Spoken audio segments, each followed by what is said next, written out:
ओम बंधुकांचननिभं रुचिराक्षमालां पाशाङ्कुशौजवरदां निजबाहुदण्डै बिभ्राणमिन्दुसकलाभरणं त्रिनेत्रम् आरदाम्बिके मनशं वपुराश्रयामि। नमस्कार, स्वागत है आपका आचार्य वाणी में। मैं आचार्य डॉक्टर विक्रमादित्य आपके साथ हूँ और आज का मेरा विषय जो है वो रहेगा कर्क राशि वालों के लिए बृहस्पति का वक्री होने से क्या प्रभाव उत्पन्न होगा। देखिए, ग्रहों का वक्री होना, मार्गी होना, ये तो एक स्वभाव का योगी है। जब समय चलता है तो बृहस्पति महाराज कभी कभी वक्री होते हैं और हर राशि में करीब करीब जिस प्रकार से वक्री होने की स्थिति आती है और 4-4 महीने बाद, 5 महीने बाद बृहस्पति एक बार वक्री हो ही जाते हैं। कई बार अतिचारी बृहस्पति होते हैं तो पूरी राशि एक बार में ही निकल जाते हैं बाहर के बाहर पूरा का पूरा। लेकिन अभी जिस प्रकार से बृहस्पति का योग चल रहा है, वो बृहस्पति महाराज जो योग बना रहे हैं वो विशेष तौर पर कर्क राशि वालों के लिए मेष राशि में चलते हुए, यानी आपके दशम भाव में जिस प्रकार से चल रहे हैं बृहस्पति महाराज, चाहे हम कर्क लग्न की बात करें चाहे कर्क राशि की बात करें, तो दशम भाव दोनों से समझते हुए कार्य करना चाहिए आपको। आपके कुंडली के अनुसार से जब यदि हम बात करें आपकी राशि के अनुसार से कर्क राशि वालों के लिए, तो बृहस्पति महाराज आपकी राशि के अनुसार से छठे भाव के और भाग्य स्थान के स्वामी हैं। छठा भाव रिपु भाव, शत्रु वाला भाव, बीमारी वाला, रोग इत्यादि का भाव, और साथ साथ भाग्य का प्रभाव भी उत्पन्न करता है, क्योंकि भाग्य के स्वामी भी बृहस्पति बन जाते हैं और वो विशेष तौर पर स्वामी होकर दशम भाव में इस वक्त चल रहे हैं। अब दशम भाव में बृहस्पति कई प्रकार से आपके लिए बड़े शुभ है।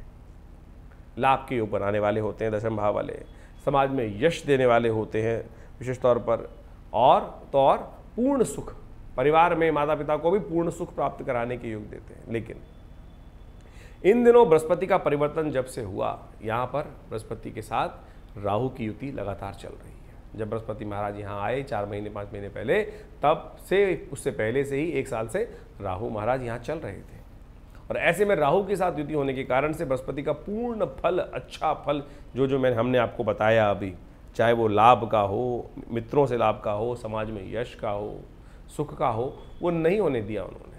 उसमें कहीं ना कहीं कुछ ना कुछ प्रभाव राहु महाराज लगातार उत्पन्न रहे, क्योंकि राहु की युति बृहस्पति के साथ जब हो जाती है तो गुरु चांडाल योग, गोचर में गुरु चांडाल योग इस वक्त चल रहा है और वो आपके दशम भाव में बना हुआ है। जिस प्रकार से यश का भाव, राज्य का भाव, मान सम्मान का भाव, पिता का भाव ये माना जाता है, वहाँ पर जो प्रभाव उत्पन्न कर रहा है।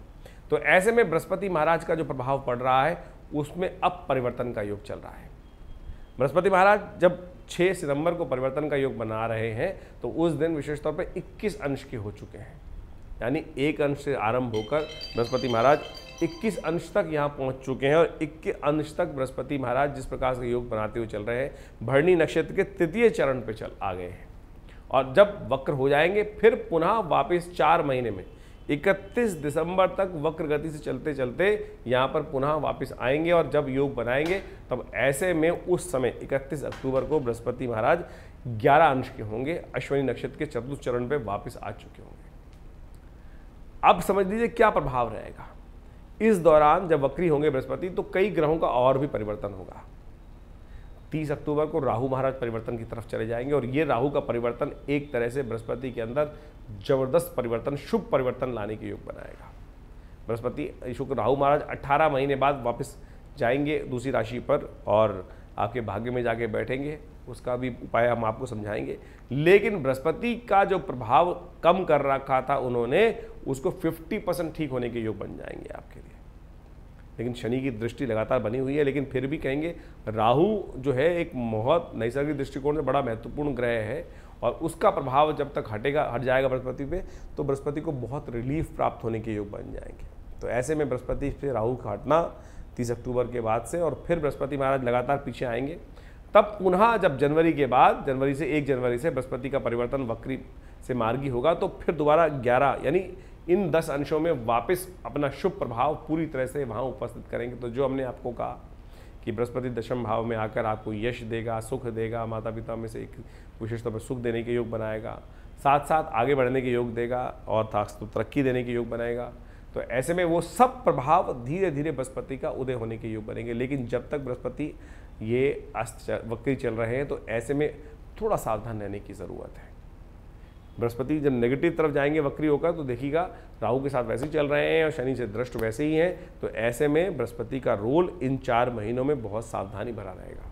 आप अपने कार्य जो भी कर रहे हैं उसमें बहुत सोच समझकर कार्य करने का प्रयास करें, बिल्कुल जल्दीबाजी ना करें, इस बात का ध्यान रखते हुए कार्य करें। धीरे धीरे अपने कार्यों में बहुत सारे हिंड्रेंसेस जो उत्पन्न होंगे, लेकिन वो एक बात अच्छी दिखाई देती है कि 30 अक्टूबर के बाद से धीरे धीरे कम होने शुरू हो जाएंगे, लेकिन फिर भी बृहस्पति वक्री होकर करीब करीब 2 महीने और चलेंगे, यानी 31 दिसंबर तक ये बृहस्पति महाराज वक्री रहेंगे। तो ऐसे में आपको बड़ी सावधानी के साथ कार्य करने की ज़रूरत है। आप ध्यान रखने का प्रयास कीजिएगा कि भाग्य तो विशेष तौर पर लाभ देने के योग बनेंगे, लेकिन धीरे धीरे।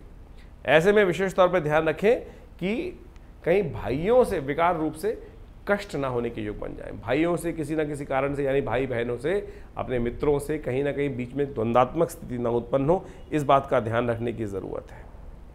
नास्तिकता यदि जीवन में उदय होने के योग बनते हैं तब और कष्ट हो सकता है, इसलिए नास्तिकता को अपने जीवन में ना आने दें।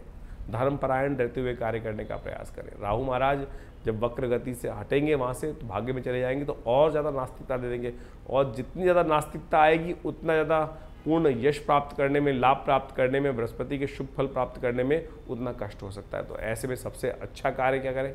अपने गुरुजन की सेवा विशेष तौर पे करने का प्रयास करें। परमात्मा में थोड़ी श्रद्धा भाव लगाए रखें, थोड़ा सा पूजन कर लें। हो सके तो विद्वान जन, ब्राह्मण जन की सेवा करते हुए उनका आशीर्वाद लेने का प्रयास कीजिए। मंदिर में नित्य प्रति जाकर थोड़ा सा पूजन कर लीजिए। ऐसे में उन सब चीज़ों को कर आप बहुत सुंदर तरीके से अपने अशुभ प्रभावों को, ग्रहों को ठीक कर सकते हैं। और जो भी कार्य करें, कोशिश ये करें थोड़ा सा अनमनेपन से कर रहे हैं, उसमें पूर्ण दिलचस्पी आपकी बन नहीं पा रही। इस बात का साफ साफ प्रभाव दिखाई देता है कि बृहस्पति इसीलिए उसमें जब तक पूरी तरह से लिप्त नहीं होंगे, मनसा वाचा कर्मणा, किसी कर्म को नहीं किया जाए तो कैसे उसमें सब लाभ होता है। कई बार क्या होता है ना कि आप जो कार्य कर रहे हैं उसमें मनसा वाचा मन है ही नहीं काम करने का, लेकिन रूटीन तरीके से चलो ठीक है काम करना है कर लेते हैं, तभी उसका पूर्ण फल नहीं प्राप्त होता। ये सारा ग्रह का प्रभाव है। इस समय राहु के साथ बृहस्पति चलने के कारण से ये प्रभाव उत्पन्न हो रहा है कि मन से कोई काम नहीं हो रहा है, उसीलिए सफलता नहीं मिल पा रही है इसलिए। और जैसे ही राहु का प्रभाव वहाँ से हटेगा और धीरे धीरे बृहस्पति मार्गी होंगे, तब देखिएगा वो दिलचस्पी धीरे धीरे जागनी शुरू हो जाएगी। अब इसके अशुभ प्रभाव को ठीक करने के लिए क्या किया जाए? इसके अशुभ प्रभाव को ठीक करने के लिए आपके लिए सबसे अच्छा एक उपाय हम आपको बताते हैं। घर में खोटे सिक्के मिल जाएंगे आपको, जो पुराने ज़माने में खोटे सिक्के होते थे, तांबे के सिक्के बने होते थे। जब भी नदी से निकले तो कोशिश करें ओम ग्रांग ग्रींग ग्रौंग से गुरुवे नमः इस मंत्र का जप करते हुए उसको चलते पानी में प्रवाहित कर दिया करें।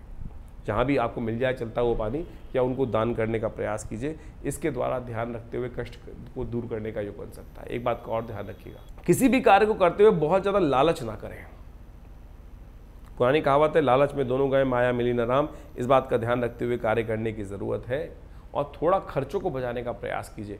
खर्चे बेनतहा होने के योग, आमदनी होने के योग बन रहे हैं, आमदनी पैसा आने के योग बन रहे हैं, लेकिन खर्चे भी साथ साथ बनते चले जा रहे हैं, जिसके कारण से बेकार खर्चे आपके जिम्मे पड़ रहे हैं और जो सेविंग्स हैं वो प्रॉपर्ली हो नहीं पा रही हैं। ये आपके जीवन में इस समय में कष्ट के योग बन रहे हैं। तो कोशिश करें, आमदनी आने के योग हैं, प्रत्यक्ष रूप से अच्छे से बढ़ने के योग हैं, लेकिन बेकार के खर्चे साथ साथ चल रहे हैं। तो आपको ऐसे में स्कैनिंग की ज़रूरत है कि कहाँ कहाँ बेकार खर्चे हो रहे हैं, बेकार के मेरा पैसा जहाँ लग रहा है उसको काटने का प्रयास कीजिए। यदि वहाँ थोड़ा ध्यान आपने लगा लिया तो इस बृहस्पति के अशुभ प्रभाव को शुभ प्रभाव में परिवर्तन करने का बहुत सुंदर योग बना सकते हैं।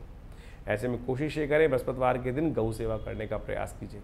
चने की दाल को रात को भिगो दीजिए, सुबह सुबह गौशाला में जाकर अपने हाथ से गाय के जहाँ खाने की जगह है वहाँ दिलवा दीजिए, उनकी खाने की सानी में दिलवा दीजिए।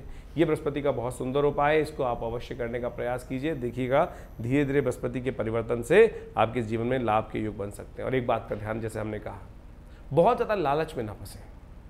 जैसे सपोज कोई शेयर मार्केट में काम कर रहा है, शेयर मार्केट में उसमें देखा कि भाव थोड़ा सा और मिल जाए, थोड़ा सा और मिल जाए, इस थोड़े से और के चक्कर में फंस जाओगे। इस बात का ध्यान रखना। एक लिमिट सेट कर लीजिए, उसी में कार्य करने का प्रयास कीजिए और उससे बियॉन्ड न जाए, वो फिर लालच होता है। तो इस बात का ध्यान रखिएगा कि आप कहेंगे, क्योंकि आमतौर पर यदि किसी को बोलो कि लालच कर रहा है तो कह रहा है लालच मैं तो नहीं करता भैया। लालच क्या है उसको मैंने आपको एक छोटे शब्दों में समझाने का प्रयास किया हमने। यदि समझ जाएंगे तो बहुत सुंदर तरीके से आप लाभ ले सकते हैं। आपके ग्रह दृष्टिकोण से ये प्रभाव इन ग्रहों का बन रहा है। ये साधारण उपाय भी हमने आपके समक्ष रखे, इनको सही तरीके से कर आप लाभ ले सकते हैं। धन्यवाद।